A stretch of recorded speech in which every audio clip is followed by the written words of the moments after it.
हमने बताना है कि आया आया,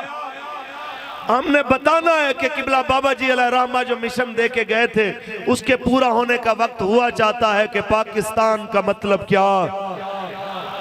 और दस्तूर रियासत क्या होगा। बस मैं इतना कहना चाहता हूं कि पाकिस्तान की असम्बली के अंदर बैठने वाले वो सारे लोग जिस असम्बली के दरवाजे के ऊपर ला इलाहा इल्लल्लाह मुहम्मद रसूलुल्लाह लिखा हुआ है, मैंने एक बार अपने अमीर साहब से पूछा कि हजरत हम इनसे सवाल क्यों करते हैं कि ये जनाब इस्लाम के लिए काम करें जब हमें पता है कि ये इस्लाम पसंद नहीं करते। तो आपने बड़ा खूबसूरत जवाब दिया, फरमाया इसलिए कहते भी हैं और कहते रहेंगे जब तक ये दावा कर रहे हैं कि हम भी मुसलमान हैं, हम भी आशिक रसूल हैं। या तो खुल के कह दो कि तुम्हारा इस्लाम से कोई ताल्लुक नहीं है, और अगर तुम कहते हो कि तुम्हारा ताल्लुक इस्लाम से है तो फिर याद रख लो, अगर किसी आर्मी चीफ की मुद्दत मुलाजमत के तौसी के लिए इकट्ठे हो सकते हो तो हजारों आर्मी चीफ,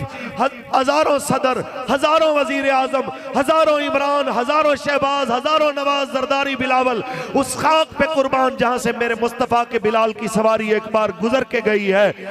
हमारा तुमसे इतना सवाल है कि तुम ताकतवर के पहलू में छुप के बैठ के तो जनाब आला यकजा हो जाते हो। आज कुरान की हुर्मत के लिए किसी का मुंह दाएं किसी का मुंह बाएं क्यों है?